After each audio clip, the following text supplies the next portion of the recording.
6 कुटुंब या इमारतीत राहत होती।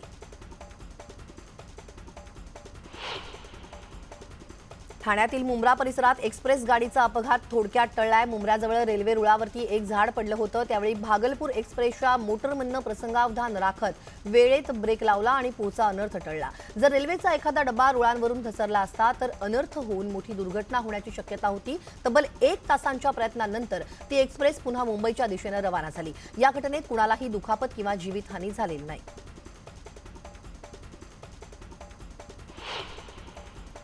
पर्यावरण हित लक्षात घेऊन शाडू मातीच्या गणेश मूर्तींची स्थापना करण्याचं आवाहन मुंबई पालिका प्रशासनाकडून करण्यात आलंय। घरगुती गणेश मूर्ती कृत्रिम तलावामध्ये विसर्जित करणं सोयीस्कर व्हावं, यासाठी मूर्तीची उंची 2 फुटांपेक्षा जास्त नको असं आवाहनही करण्यात आलंय।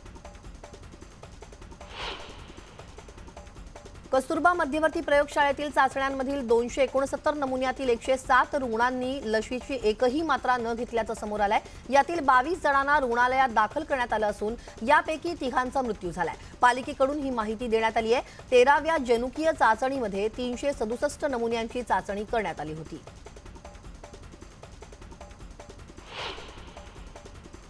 राज्यात कोरोनाचे सर्वाधिक रुग्ण मुंबईत आढळल्यानं चिंता वाढली आहे। मुंबईतील कोरोनाच्या जिनोम सिक्वेन्सिंगचा हा रिपोर्ट आहे, ज्यात धक्कादायक माहिती समोर आली आहे। नुकत्याच करण्यात आलेल्या जिनोम सिक्वेन्सिंगच्या एकूण नमुन्यांपैकी 99.63% नमुने हे ओमायक्रॉनच्या सब व्हेरियंटनं बाधित असल्याचं समोर आलंय।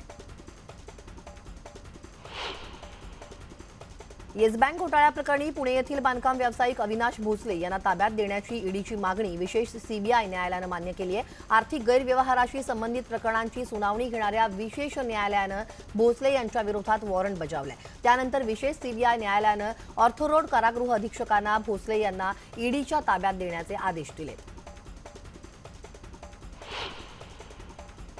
एसटी महामंडळाच्या ताफ्यात वर्षाखेरीस तब्बल 4000 बस यांची भर पडणार आहे। बसेसची भर पडणार आहे। एसटी महामंडळाच्या सोमवारी झालेल्या संचालक मंडळाच्या बैठकीत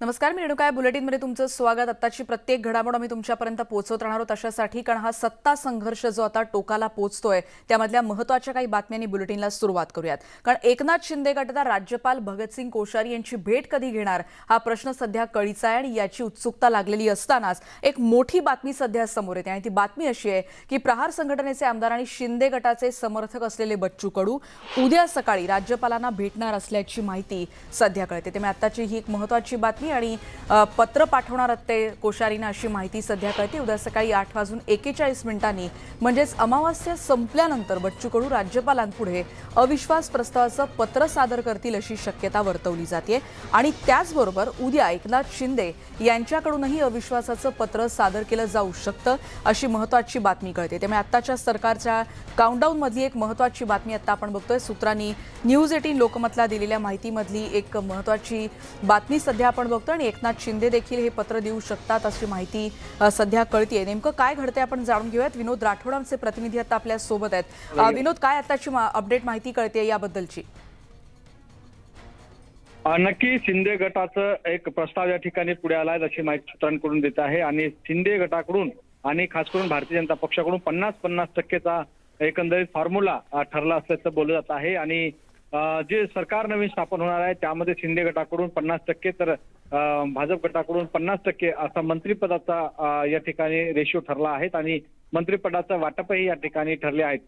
प्रामुख्याने शिंदे गटाकडून खास करून जे महत्वाचे खाते आहेत ते खाते यावेळेस शिंदे गटाला मिळणार असल्याचंही सूत्रांकडून कळत आहे। त्यामुळे भारतीय जनता पक्ष सत्ता स्थापन करण्याच्या लवकरच जवळ आहे आणि अमावस्याची ही वाट सोडता उद्या 8:14 अमावस्या संपेल आणि त्यानंतर मात्र भारतीय जनता पक्ष सत्ता स्थापन करण्याच्या हालचाली सुरू करू शकते अशी शक्यता नाकारता येत नाही। परंतु सध्या मात्र शिंदे गटाने आणि भारतीय जनता पक्षाच्या गटाने दोन्ही यांनी पक्षांनी खास करून फॉर्म्युला जो आहे तो सरकार स्थापनेचा ठरवला आहे। 50-50% दोन्ही बाजूला मिळणार आहेत। त्यामुळे एकनाथ शिंदे यांना उपमुख्यमंत्री आणि त्यांच्या सहकारी मंत्र्यांना कॅबिनेट मंत्रीचा या ठिकाणी प्रस्ताव देण्यात आला आहे आणि तो प्रस्ताव शिंदे गटाने मंजूर पण केला असल्याचं माहिती पुढे येत आहे. तर खास यामध्ये जे अनेक नेते आहेत ते कॅबिनेट मिनिस्टर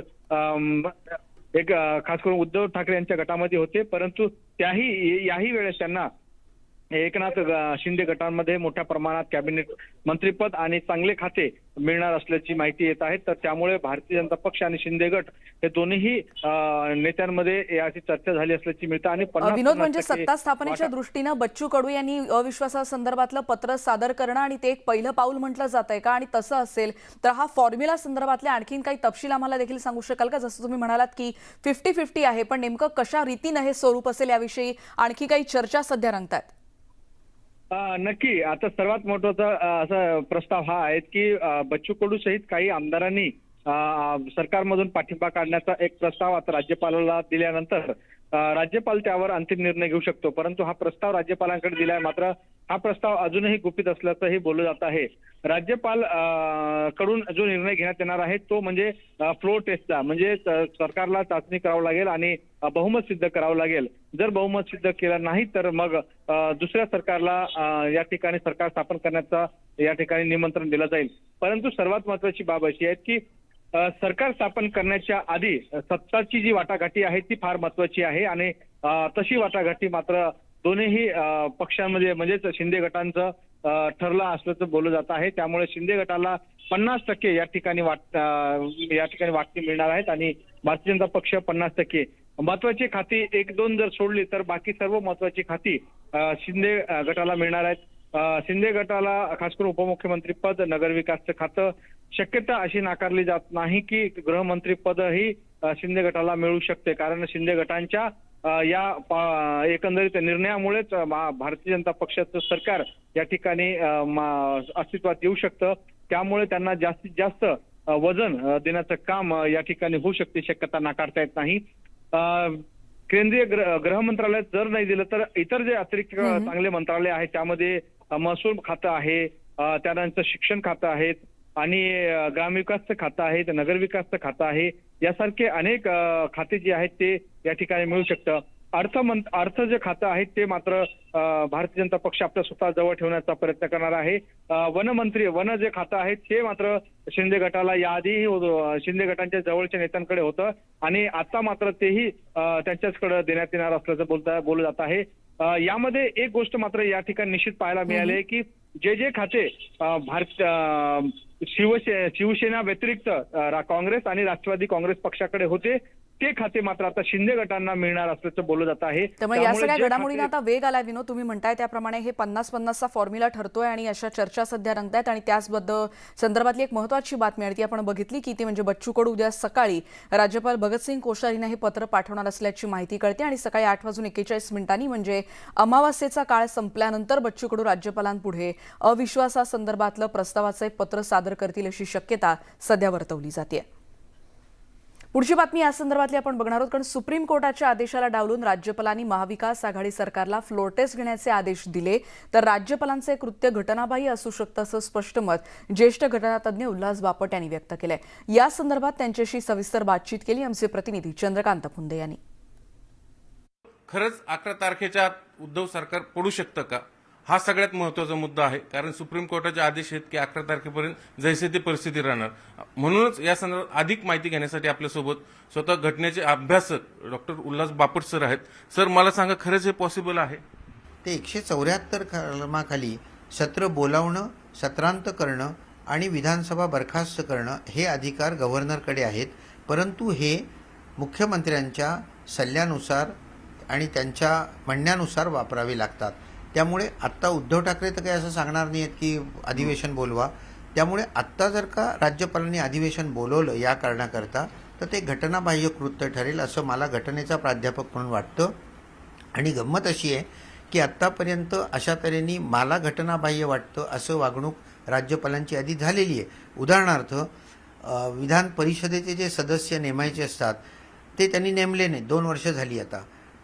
किंवा देवेंद्र फडणवीसांचा जो शपथविधी सकाळी केला त्यावेळी यांना बहुमत आहे का नाही हे तपासून पाहिलं नाही. This was a gross violation of the constitution of India. आणि त्यामुळे असं ते करू शकतात. पण त्यांनी आत्ता जर का अधिवेशन बोलवलं तर माझ्या मते ते अनकॉन्स्टिट्युशनल आहे आणि तसं त्यांनी बोलवलं तर सुप्रीम कोर्टाकडे धाव घेता येईल की आणि सुप्रीम कोर्ट अर्थात त्याला स्टे देईल. पावसाळी अधिवेशनापर्यंत उद्धव ठाकरेंची खुर्ची तशी सुरक्षित आहे असं म्हणता येईल? आत्ता या क्षणाला उद्धव ठाकरे चीफ मिनिस्टर आहेत. त्यांना मंत्री बदलण्याचा, नवीन नेमण्याचा अधिकार आहे.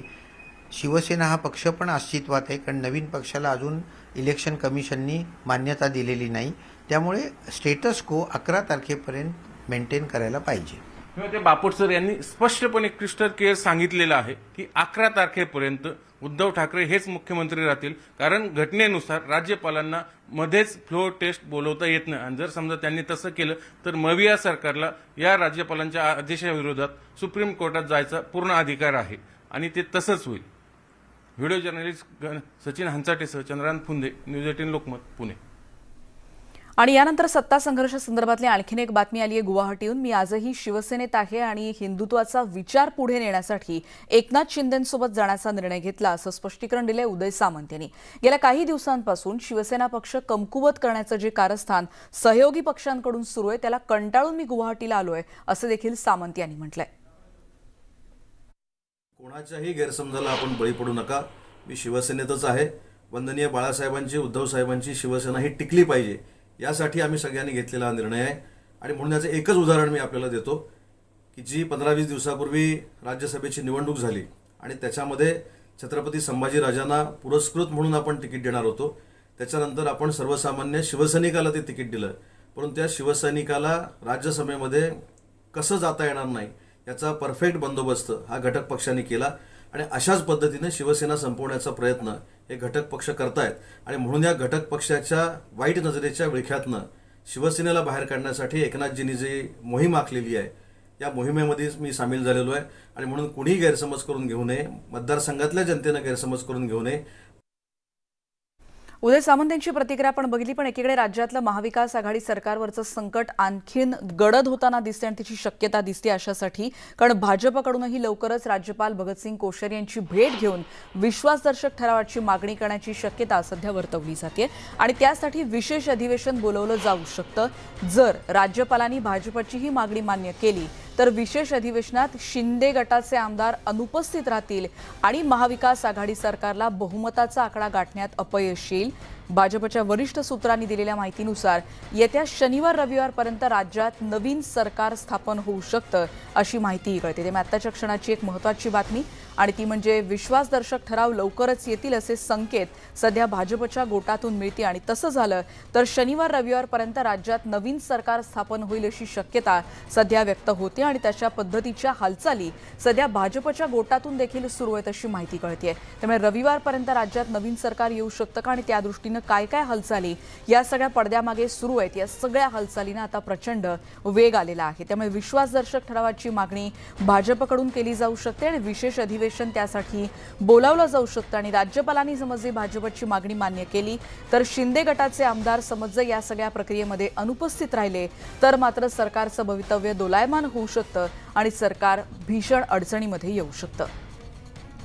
त्यामुळे भाजपच्या गोटातून आलेली आत्ताच्या क्षणाची महत्त्वाची बातमी. त्यामुळे आजचा मंगळवार आणि येणाऱ्या काही दिवसामध्ये या सत्तार संघर्षातल्या या सगळ्या घडामोडींना प्रचंड वेग येताना दिसतोय. आणि यानंतर आपण बघणार आहोत महाराष्ट्राच्या विभागवार नकाशा दाखवून, ज्यावर उद्धव ठाकरे आणि एकनाथ शिंदे यांच्या नावासमोर आमदारांचे आकडे नेमके कसे आहेत आणि कशा रीतीने हे संख्याबळ आहे त्यावर देखील आपण एक नजर टाकणार आहोत. कुणाकडे नेमके किती आमदार आहेत यावर देखील आता आपण एक नजर टाकणार आहोत. सुरुवातीला आपण बघतोय विभाग मुंबईचा विचार सुरुवातीला करूयात. आत्ता उद्धव ठाकरेंच्या गटात आहेत 8 आमदार, एकनाथ शिंदेंकडे आहेत 5. पुढे जाऊयात ठाणे पालघर, ज्याच्यामध्ये उद्धव ठाकरेंकडे सध्या इथे आमदार त्यांच्या गटामध्ये नाहीत, पण एकनाथ शिंदेंकडे या गटातले आहेत 6 आमदार. कोकणात जाऊयात, उद्धव ठाकरेंकडे आहेत सध्या 3 आमदार आणि एकनाथ शिंदेंकडे 6 आमदार. त्याच्यामुळे आपण बघतोय महाराष्ट्राच्या विभागवार नकाशाद्वारे कोणाकडे नेमके किती आमदार आहेत आणि जर हा संघर्ष आणखी तीव्र होताना दिसला तर ही संख्या किती असू शकते. उत्तर महाराष्ट्रात उद्धव ठाकरेंकडे सध्या आमदार नाही, पण एकनाथ शिंदेंकडे 6. पश्चिम महाराष्ट्रामध्ये देखील उद्धव ठाकरेंकडे सध्या आमदार नाही, पण एकनाथ शिंदेंकडे सध्या संख्या आहे 5 आमदारांची. पुढे जाऊयात मराठवाड्यात उद्धव ठाकरेंकडे 4 आणि एकनाथ शिंदेंकडे 8 म्हणजे दुप्पट आमदार. विदर्भात जाऊयात उद्धव ठाकरेंकडे 1 आणि एकनाथ शिंदेंकडे 3 अशी आमदारांची संख्या सध्या आहे. त्यामुळे कोणाकडे किती आमदार आहेत हे या नकाशावरून सध्या स्पष्ट होतंय. आणि विरोधी पक्षनेते देवेंद्र फडणवीस या दरम्यान दिल्लीला रवाना झाले. दिल्लीत भाजपच्या वरिष्ठ नेत्यांसोबत तातडीच्या बैठकीचं आयोजन करण्यात आलंय. खासगी विमानानं ते मुंबईहून दिल्लीकडे रवाना झाल्याची माहिती कळते. राज्यातल्या सत्ता नाट्यावर महत्त्वाची चर्चा दिल्लीत होणार असल्याचं कळतंय आणि आज संध्याकाळपर्यंत या सगळ्या संदर्भातल्या मोठ्या घडामोडी घडू शकतात आणि त्याचे संकेत देखील यामुळे मिळत आहेत हे आता स्पष्ट आहे. त्यामुळे देवेंद्र फडणवीस आता राजधानीत दाखल झालेत. या बित्तम बातमीतली आणखीन एक बातमी आणि ती म्हणजे उद्धव ठाकरे आणि देवेंद्र फडणवीसांमध्ये चर्चा झाल्याची बातमी काही प्रसारमाध्यमांमध्ये आली होती. पण ही बातमी समोर आल्यानंतर शिवसेनेकडून मात्र या चर्चेचं खंडन करण्यात आलंय. हे वृत्त फेटाळण्यात आलेलं आहे. उद्धव ठाकरे आणि फडणवीसांमध्ये फोनवरून कुठलीही चर्चा झाली नाही, ही निव्वळ भूलथाप असल्याचं शिवसेनेकडून आता स्पष्टीकरण देण्यात आलंय. या दोन्ही महत्त्वाच्या नेत्यांमध्ये चर्चा झाल्याचं म्हटलं जात होतं, पण उद्धव ठाकरेंनी फडणवीसांना फोन केला नसल्याचं स्पष्टीकरण आता शिवसेनेकडून देण्यात आलंय. त्यामुळे शिवसेनेनं या सगळ्या चर्चेचं खंडन केलेलं आहे. दरम्यान शिवसेनेचे खासदार संजय राऊत यांनी पुन्हा एकदा बंडखोर आमदार आणि भाजपवर निशाणा साधला आणि यावेळी त्यांनी देवेंद्र फडणवीस यांनाही एक महत्त्वाचा सल्ला दिलाय. फडणवीसांनी या डबक्यात उतरून स्वतःची आणि भाजपची प्रतिष्ठा धुळीला मिळवू नये असं राऊत म्हणालेत. ईडीला वाटलं तसं तर त्यांनी मला अटक करावी असं आव्हानही संजय राऊत यांनी आज पत्रकारांशी बोलताना दिलं.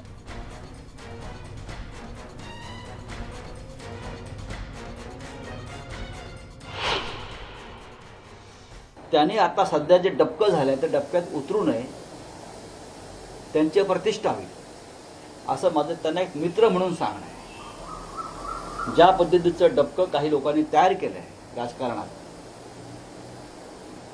डबक्यात बेडूक राहतात. देवेंद्र फडणवीस आणि त्यांच्या पक्षानं स्वतः त्या डबक्यात उतरून काही करण्याचा प्रयत्न केला तर त्यांच्या पक्षाची, प्रधानमंत्री मोदींची आणि स्वतः देवेंद्र फडणवीस यांची कमालीची अप्रतिष्ठा होईल असं माझं स्पष्ट आणि परखड मत आहे. आणि मला खात्री आहे की ते त्या डबक्यात किंवा त्या नरकात उडी मारणार नाहीत. उद्धव साहेबांना काय करायचं ते निर्णय घ्यायला ते समर्थ आहे. गुवाहाटीमध्ये बसून सल्ले देऊ नका. मार्गदर्शक मंडळ नेमलेलं नाही तिकडे. इथे या, इथे बोला.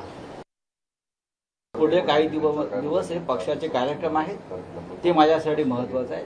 या दरम्यान जर ईडीला वाटलं की त्यांना मला अटक करायची आहे तर मी जिथून आहे तिथून त्यांनी मला अटक करू शकतात. तिथून आमच्यासारख्या लोकांना बेकायदेशीरपणे तुरुंगात टाकून हे राज्य चालवायचा काही लोकांचा प्रयत्न असेल तर आम्ही तुरुंगात जायला देशासाठी, दुसऱ्या स्वातंत्र्यासाठी तयार आहोत. काही दिवसांनी मग आम्हाला सुद्धा त्यांना पेन्शन द्यावं लागेल आणि ताम्रपट द्यावा लागेल स्वातंत्र्य सैनिक म्हणून. पुढची बातमी आपण बघणार आहोत. शिवसेनेचा बालेकिल्ला समजल्या जाणाऱ्या दादरमधले आमदार सदा सरवणकर यांनी देखील जेव्हा बंडखोरी केली त्यानंतर मोठ्या प्रमाणात चर्चा रंगल्या होत्या आणि खळबळ उडाली होती. सरवणकरांसारखा कट्टर शिवसैनिक शिंदे गटात सामील झाल्यानं शिवसेनेत देखील हादरे बसले होते. पण सरवणकरांच्या बंडखोरीचं नेमकं कारण काय हे त्यांनी न्यूज 18 लोकमतला दिलेल्या एक्सक्लुझिव्ह मुलाखतीत स्पष्ट केलं. उद्धव ठाकरे हेच आपले नेते असल्याचं देखील ते म्हणालेत. सर्वप्रथम न्यूज 18 लोकमतला दिलेल्या मुलाखतीत आपल्या मनातली खतखत त्यांनी जनतेसमोर मांडली आहे.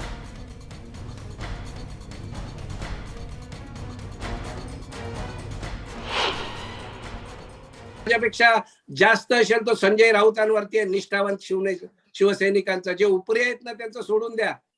स्वार्थासाठी आलेले किंवा पद मिळाली नाही म्हणून जे काही आता चिडलेले दिसत आहेत ना, पण जो खरा हाडामासाचा शिवसैनिक आहे आज संजय राऊतांमुळे सगळं होतंय अशा प्रकारची भावना या शिवसैनिकांमध्ये झालेली आहे. कायच या संजय राऊतांनी कुठली आंदोलनं केली हो?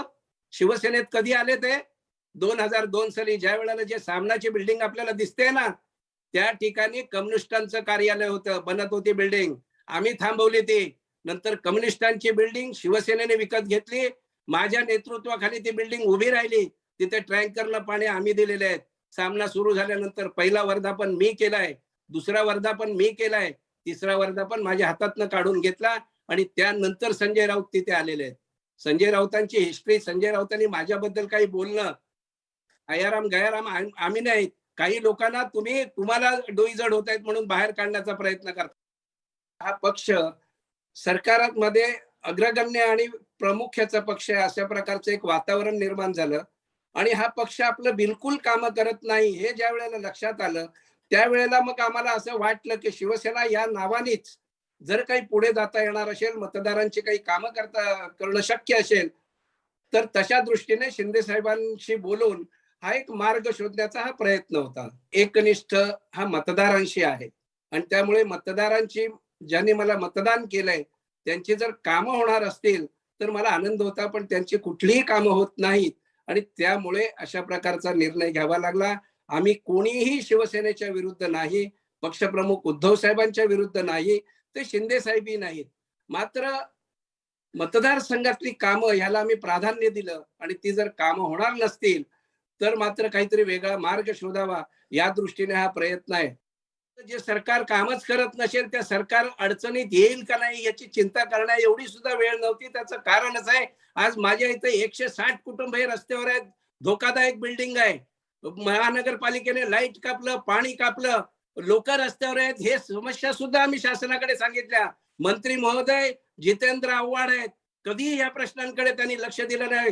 किंबहुना हे प्रश्न गुंतागुंतीचे कसे होतील या दृष्टीनेच त्यांनी प्रयत्न केले आणि म्हणून आम्ही साहेबांना सांगत होतो की साहेब हे शिवसेना संपवतायत, गिळंकृत करतायत, यांच्यापासून आपल्याला सावध राहायला पाहिजे. दुर्दैव आहे ते झालं नाही आणि म्हणून अशा प्रकारचा निर्णय घ्यायला लागला.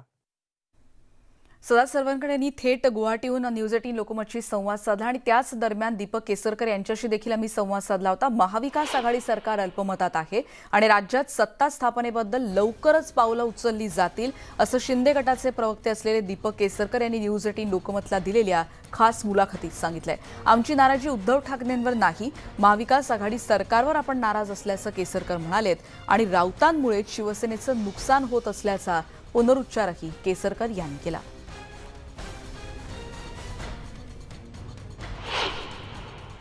त्याला एक आठवड्यापेक्षा जास्त वेळ लागू नये असं मला वाटतं, कारण ज्याला अधिवेशन कॉल केलं जातं त्याला कॉल करताना त्याला मिनिमम वेळ दिला जातो आणि हे सगळं गृहीत धरून अधिवेशन लवकरात लवकर यावं, फ्लोअर टेस्ट व्हावी, नवीन सरकार व्हावं. परंतु नवीन सरकार येणं जेवढ्या जरुरीचं आहे तेवढंच ही मतं आणि दुर्मंगलेली मनं जुळणं सुद्धा तेवढंच महत्वाचं आहे. तेव्हा सरकार बनत असताना ते उद्धव साहेबांच्या आशीर्वादाने बनावं असं मला अजूनही मनापासून वाटतं आणि तसं ते घडलं तर शेवट गोड होईल. And everything is well that ends well. त्याच्यामुळे शेवट गोड व्हावा एवढीच अपेक्षा आहे. आदित्य साहेबांनी सांगितलं की पिकलेली पानं आहेत, गळून पडणार. अरे परंतु त्या पानाने तुम्हाला त्या ठिकाणी सावली दिली ना, म्हणून तुम्ही त्यांना पिकलेली पानं म्हणणार का? म्हणून तुम्ही घाण म्हणणार का? ही भाषाच मुळात आदित्यजींना आणि आदित्यजींच्या स्वभावाला न शोभणारी अशी भाषा आहे. वारंवार तयार केली. हे जे म्हटलं गेलं आमच्या पक्षातली घाण गेली, आमचा पक्ष स्वच्छ झाला, हे आदित्यजींच्या तोंडातलं वाक्य आहे ना, हे वाक्य आम्हाला खटकतं. आम्ही त्यांच्यावर टीका नाही करणार कारण आम्ही त्यांच्यावर प्रेम करतो. आपण म्हणताय की भाजप राज्यपालांची भेट घेणार आहे, तर त्यांचा पक्ष आहे स्वतःचा, ते घेऊ शकतात. कारण शेवटी असं आहे की विश्वासदर्शक ठराव किंवा राज्य चालवण्यासाठी आवश्यक बहुमत लागतं आणि ते बहुमत आज आघाडीकडे नाहीये ही वस्तुस्थिती आहे. आणि मग मुद्दाम कोणीतरी जाऊन सांगणं की अर्ज करणं, नवीन हे बोलवणं आणि ही जी एक वेडी आशा आहे की आमदार आमच्याकडे येतील, आल्यानंतर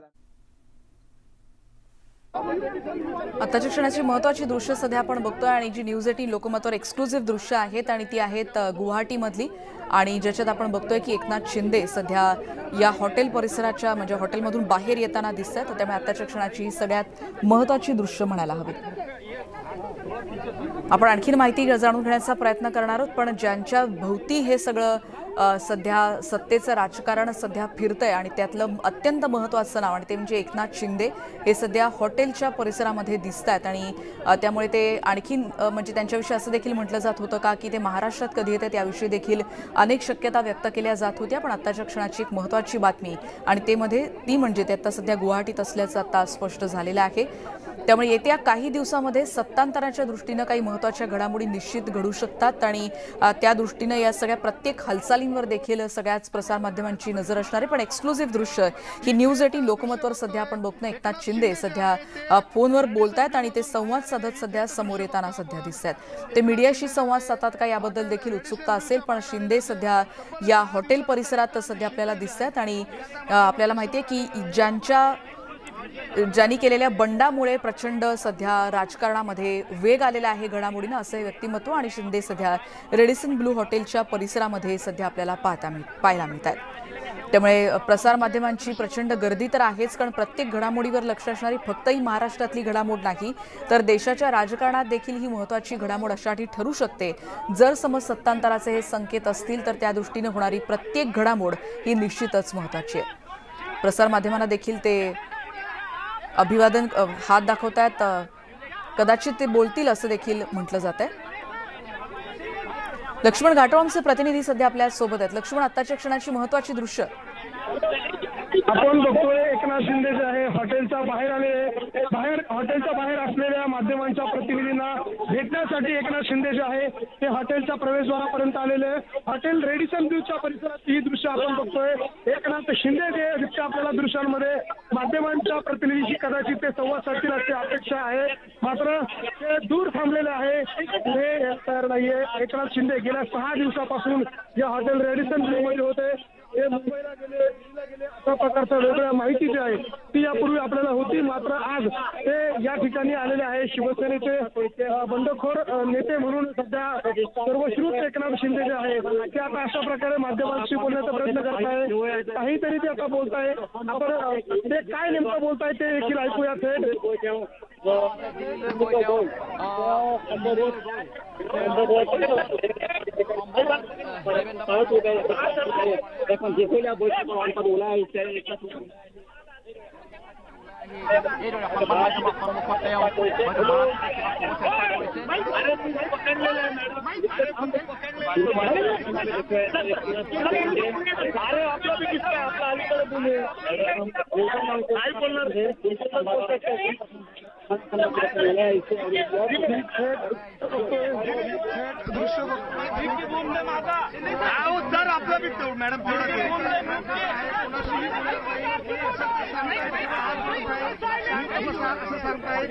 काही बोलणार नाही अशा प्रकारची ती माहिती देत आहे.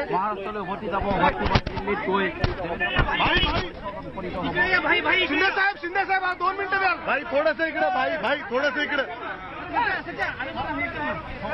भाई, थोडंसं इकडे भाई. खुर्ची मोडली, खुर्ची तू पाय काढ ना, पाय काढ ना. खुर्ची आहे का ये भाई? तो शिंदे हे आमचे सरकार will speak with you. Spokesperson आहेत. He's a spokesperson. वेळोवेळी माहिती देत आहे. They will keep giving you information. सरकार जी है जो हमारा जो स्टैंड है, हमारी जो भूमिका रही है, जो उसकी जानकारी वो बार बार आपको दे रहे हैं. हमारी जो बाला साहब ठाकरे हिंदुत्व की जो बात है हम लोग आगे ले जा रहे हैं और शिवसेना में हम लोग हैं और शिवसेना को आगे ले जा रहे हैं और इसमें कोई भी शंका की बात नहीं है. सर, आप राज्यपाल जैसे ही हमारा अगला जो कदम है, अगला जो स्टेप है, उसके बारे में हम लोग आपको जानकारी देंगे. बिल्कुल तुम्हाला पुन्हा एकदा सांगतो.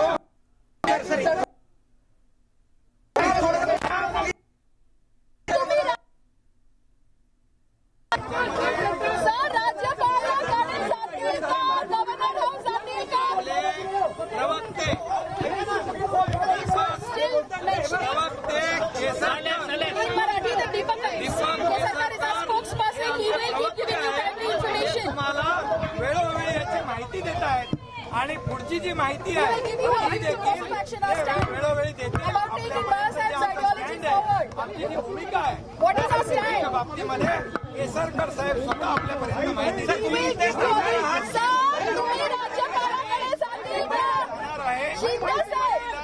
जात असताना माहिती मिळेल.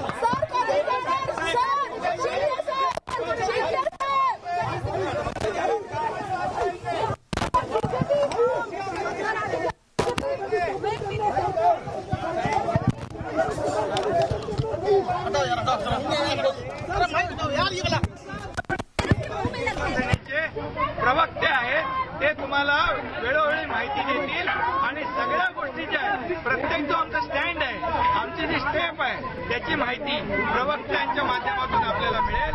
आपण निश्चिंत राहा, आपण काळजी करू नका. इकडे सगळे लोक जे आहेत हे सगळे लोक अगदी आनंदात आहेत.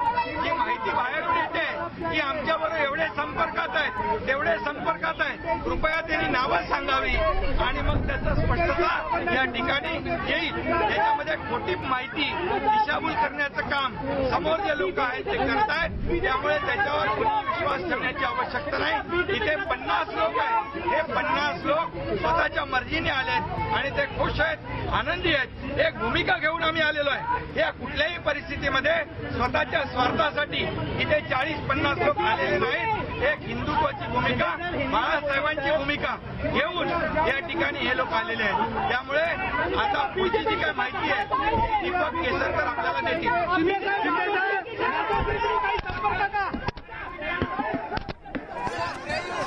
त्यामुळे आताच्या क्षणाची एक महत्त्वाची बातमी आणि त्यांनी असं म्हटलंय की काही मजळ म्हणतायत की जे काही आमदार आमच्या देखील संपर्कात आहेत आपल्यामध्ये. अनिल देसाईंनी तसा दावा देखील केला होता.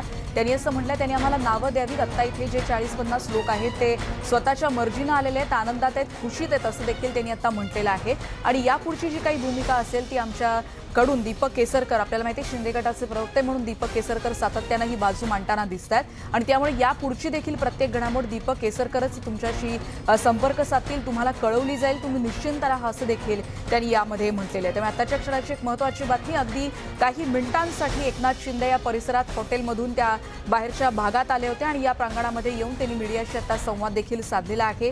त्याच्यामुळे नेमकं ते काय म्हणतात या प्रत्येक शब्दाकडे लक्ष होतं. लवकरच पुढचं पाऊल घेणार असल्याचं, उचलणार असल्याचं देखील त्यांनी म्हटलं. त्यामुळे आत्ताच्या क्षणाची एक महत्त्वाची बातमी आणि ती म्हणजे रेडिसन ब्लू या हॉटेलच्या परिसरामध्ये सध्या एकनाथ शिंदे यांनी येऊन संवाद साधला मीडियाशी.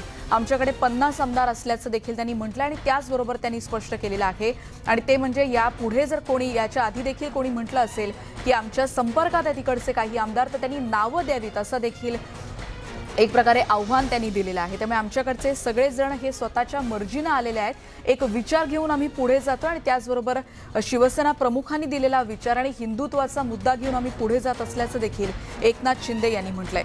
लक्ष्मण घाटोळांचे प्रतिनिधी आता आपल्या सोबत आहेत. लक्ष्मण, आताच्या क्षणाची महत्त्वाची बातमी जे ऐकू येऊ शकले, ज्याच्यामध्ये त्यांनी म्हटलंय की याच्या पुढची सगळी माहिती दीपक केसरकर देतील आणि त्या संदर्भात सगळे आमदार खुश आहेत त्यांनी म्हटलं आणि सगळे दावे त्यांनी फेटाळून लावलेत. आणखी नेमकं ते काय काय म्हणण्याचा प्रयत्न करत होते?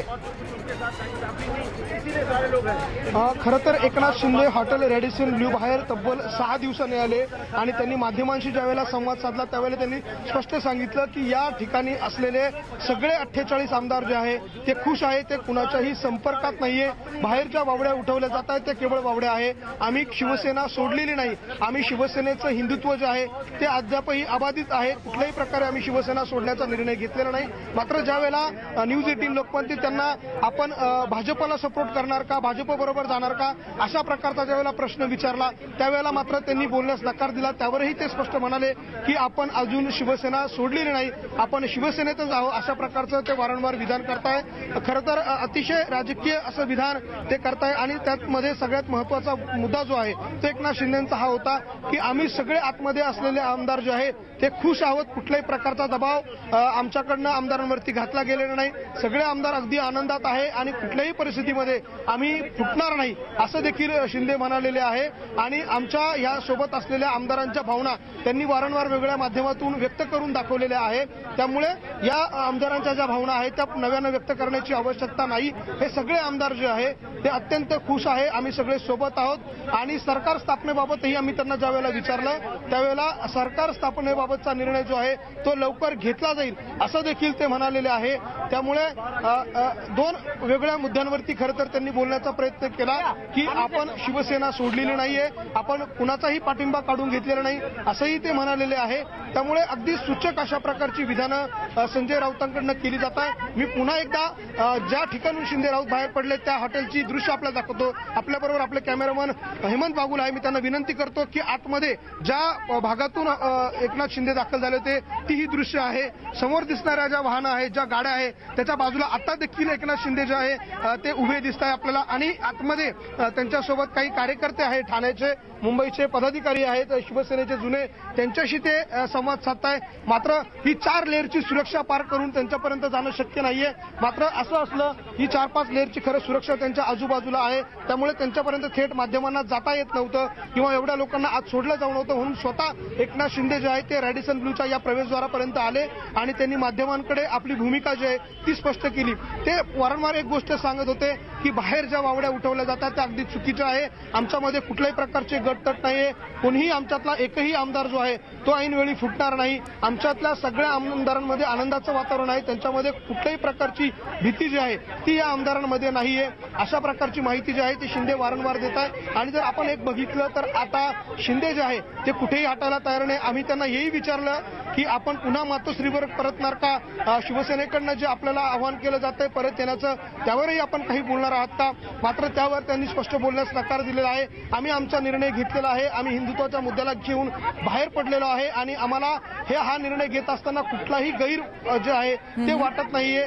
त्यांच्या चेहऱ्यावर देखील ती भीती तो दुःख ते दिसत नव्हतं. अगदी आनंदामध्ये ते ही सगळी प्रतिक्रिया देत होते. हे देखील आपण सगळ्यांनी लक्ष्मण, पाहिलं. म्हणजे त्यांनी जो निर्धार व्यक्त केला होता त्याबद्दल ते अजूनही ठाम दिसत आहे. त्यामुळे लक्ष्मणकडे आपण पुन्हा एकदा येणार आहोत, पण आता काही क्षणांपूर्वी जेव्हा एकनाथ शिंदे यांनी संवाद साधला तेव्हा नेमकं त्यांनी काय म्हटलं होतं ते देखील आपण एकदा ऐकणार आहोत. माहिती सरकार हे आमच्या शिवसेनेचे प्रवक्ते आहेत. ते तुम्हाला वेळोवेळी माहिती देतील आणि सगळ्या गोष्टी ज्या आहेत प्रत्येक जो आमचा स्टँड आहे, आमची जी स्टेप आहे त्याची माहिती प्रवक्त्यांच्या माध्यमातून आपल्याला मिळेल. आपण निश्चिंत राहा, आपण काळजी करू नका. इकडे सगळे लोक जे आहेत हे सगळे लोक अगदी आनंदात आहेत. जी माहिती बाहेर मिळते की आमच्याबरोबर एवढे संपर्कात आहेत तेवढे संपर्कात आहेत. कृपया त्यांनी नावं सांगावी आणि मग त्याचं स्पष्टता या ठिकाणी येईल. त्याच्यामध्ये खोटी माहिती दिशाभूल करण्याचं काम समोर जे लोक आहेत ते करतायत. त्यामुळे त्याच्यावर कुणी विश्वास ठेवण्याची आवश्यकता नाही. इथे 50 लोक आहेत. हे 50 लोक स्वतःच्या मर्जीने आलेत आणि ते खुश आहेत, आनंदी आहेत. एक भूमिका घेऊन आम्ही आलेलो आहे. या कुठल्याही परिस्थितीमध्ये स्वतःच्या स्वार्थासाठी इथे 40-50 लोक आलेले नाहीत. एक हिंदुत्वाची भूमिका, बाळासाहेबांची भूमिका घेऊन या ठिकाणी हे लोक आलेले आहेत. त्यामुळे आता पुढची जी काय माहिती आहे दीपक केसरकर आपल्याला देतील. दीपक केसरकर देतील असं एकनाथ शिंदेनी स्पष्ट केलं. लक्ष्मण, पण याआधी आपल्याला माहिती आहे की भाजपच्या गोटातून जी माहिती मिळते त्यानुसार सत्ता स्थापनेसाठीच्या हालचाली सुरू झाल्या आहेत. देवेंद्र फडणवीस दिल्लीत पोहोचले. या सगळ्या घडामोडींना वेग आलेला दिसतोय. या सगळ्या पार्श्वभूमीवर एकनाथ शिंदे मुंबईला कधी येणार याविषयीच्या देखील सातत्याने चर्चा आहेत. याविषयी त्यांनी यावेळी काही विधान केलं होतं? खरं तर एकनाथ शिंदे मुंबईला कधी जाणार याबाबत कुठल्याही प्रकारचं विधान जे आहे ते यांनी केलेलं नाहीये. सत्ता स्थापनेवर कुठल्याही प्रकारची प्रतिक्रिया जी आहे ती एकनाथ शिंदे यांनी दिलेली नाही. केवळ एकनाथ शिंदे असं सांगताय की आपण कुणाच्याही संपर्कात नाही. या ठिकाणी असलेले 50 आमदार जे आहे ते कुणाच्याही संपर्कात नाही अशा प्रकारची माहिती जी आहे ती एकनाथ शिंदेकडनं दिली जाते. एकनाथ शिंदे वारंवार एक गोष्ट सांगत होते की आपण आपल्याबरोबर असलेले सगळे शिवसेनेचे जे आमदार आहे हे सगळे आनंदामध्ये आहे. आमच्यात कुठल्याही प्रकारचं नाही. मात्र शिवसेनेकडनं जो दावा केला जातोय की या गटामध्ये अर्थात या हॉटेलमधले असलेले आमदार जे आहे ते आपल्या संपर्कात आहे, आम्ही त्यांच्या संपर्कात आहोत, अशा प्रकारच्या ज्या वावड्या उठवल्या जात आहे त्याबद्दल त्यांनी स्पष्ट सांगितलेलं आहे की त्यांची नावं जाहीर करावी. जे कोणी त्यांच्या संपर्कात आहे त्यांची नावं जाहीर करावी. उगाच खोट्या बातम्या ज्या आहेत त्या पसरवू नये. आणि आमच्याकडून ज्या काही माहिती असेल आमच्या बाबत जे आमच्या गटाची जी काही माहिती असेल आम्ही जे आतमध्ये जे आहोत त्यांच्या वतीनं आम्ही जे स्पोकपर्सन प्रवक्ते नेमलेले आहेत ते वेळोवेळी आमच्या बाजूनी जी आहे ती माहिती जी आहे ते स्पष्ट करत जातील. आम्हाला जी काही माहिती द्यायची आहे ती माहिती आमचे प्रवक्ते जे आहे ते वेळोवेळी देतील. अशा प्रकारची माहिती देखील एकनाथ शिंदे यांनी दिलेली आहे. त्यामुळे आता एकनाथ शिंदे जे आहे ते भाजपबरोबर जाणार का असा जो प्रश्न विचारला जात होता तो कुठेतरी आता स्पष्ट होतोय. कारण थेट त्यांनी शिवसेनेलाच आवाहन केलेलं आहे की जर आपल्या कोणी संपर्कात असेल तर त्यांची नावं जाहीर करावी. शिवसेनेकडनं सांगितलं जातंय की एकनाथ शिंदे जे आहे ते एकनाथ शिंदेच्या गोटातले काही लोक जे आहेत, काही आमदार जे आहेत ते आमच्या संपर्कामध्ये आहे अशा प्रकारची माहिती जी आहे ती जात होती आणि त्या सगळ्या पार्श्वभूमीवरती एकनाथ शिंदे स्वतः बाहेर आले आणि स्वतः बाहेर येऊन त्यांनी ही माहिती दिलेली आहे की जर तुमच्या शिवसेनेच्या कोणी संपर्कात असेल तर त्यांनी त्यांची नावं जाहीर करावी आणि आमच्यामध्ये जी काही फूट पाडण्याचा प्रयत्न केला जातोय ती फूट आता पाडू नका. आता त्यातून काहीही साध्य होणार नाही, कारण आम्ही सगळे एक संघ आहोत, एकत्र आहोत. त्यामुळे अशा प्रकारच्या बाबड्या उठवू नका असं एकनाथ शिंदेनी आव्हान शिवसेनेला केलेलं आहे. आणि जे असतील संपर्कात त्यांची नावं जाहीर करा. ते जाहीर केलेली नावं जे असतील ते लोक आमच्याकडनं तुमच्याशी बोलतील, ते त्यांच्या प्रतिक्रिया देतील, ते त्यांची भूमिका जी आहे ती जाहीर करतील. अशा प्रकारची भूमिका जी आहे ती एकनाथ शिंदेनी आता मांडलेली आहे. एकनाथ शिंदे तब्बल 6 दिवसांनी हॉटेलच्या बाहेर आले आणि त्यांनी माध्यमांशी अशा प्रकारचा संवाद केलेला आहे. आणि आम्ही शिवसेनेसोबत कुठल्याही प्रकारची गद्दारी केलेली नाही. आम्ही अद्यापही शिवसेनेतच आहोत. ज्या वेळेला त्यांना न्यूज 18 लोकमतनी विचारण्याचा प्रयत्न केला, आपण सत्ता मधून बाहेर पडणार आहात का, या सरकारचा आपण पाठिंबा काढून घेणार आहात का, याबाबतही त्यांना प्रश्न विचारले. मात्र त्यावर त्यांनी बोलण्यास टाळत केवळ एका वाक्यात उत्तर दिलं की आम्ही शिवसेनेतच आहोत असं ते वारंवार म्हणताय. त्यामुळे एकनाथ शिंदे कुठेही या सरकारचा पाठिंबा काढून घेण्यासाठी जातील किंवा आमचा पाठिंबा या सरकारला नाहीये अशी भूमिका जी आहे ते उघडपणे मांडतील असं वाटत नाही.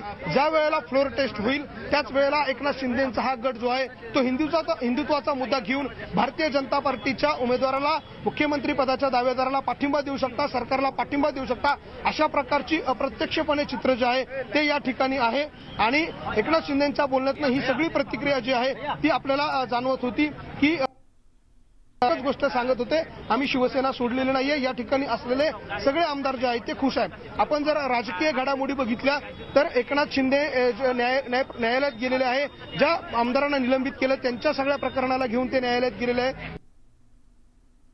त्यामुळे लक्ष्मण तिकडची प्रत्येक बातमी आपल्याला सांगतात. आणि जसं त्यांनी म्हटलं की एकनाथ शिंदेनी स्पष्ट केलेलं आहे आता की म्हणजे यापुढे दीपक केसरकर जसे या आधी देखील याविषयीची भूमिका आपल्याला सांगताना दिसत, यापुढे देखील सगळ्या घडामोडींविषयी तेच सध्या संवाद साधतील असं त्यांनी म्हटलंय.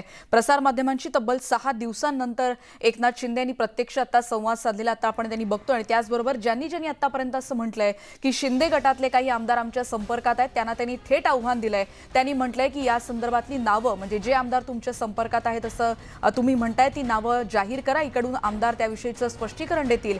इकडे आलेले सगळेजण हे स्वमर्जीनं आलेले आहेत आणि सर्वजण खुश आहेत, आनंदात आहेत असं देखील त्यांनी म्हटलेलं आहे. त्यामुळे आमच्याकडे 50 आमदार आहेत आणि कोणाला देखील सगळे स्वतःच्या मर्जीनं आलेत असं देखील त्यांनी स्पष्ट केलेलं आहे. त्यामुळे आताच्या क्षणाची एक महत्त्वाची घडामोड थेट गुवाहाटीतून आलेली. त्यामुळे आता आपण बघतोय 6 दिवसांनी थेट एकनाथ शिंदे यांनी साधलेला संवाद, ज्याच्याविषयीचे सगळे बातमी आता आपण बघितली. लक्ष्मण घाटोळ आमचे प्रतिनिधी आता तिथे आहेत आणि राज्यभरात नेमक्या काय काय घडामोडी घडतायत या सगळ्या विषयीचे अपडेट देखील आम्ही तुमच्यापर्यंत असेच पोहोचवत राहणार आहोत. पण सांगणारा एक महत्त्वाचा मुद्दा आणि तो म्हणजे येणारे काही दिवस हे सत्ता स्थापनेच्या दृष्टीने अत्यंत महत्त्वाचे आहेत आणि म्हणूनच या प्रत्येक घडामोडीला प्रचंड महत्त्व आहे. येणाऱ्या बुलेटिनमध्ये देखील असंच भेटत राहूयात. आता इथेच थांबतोय. पहा फक्त न्यूज 18 लोकमत.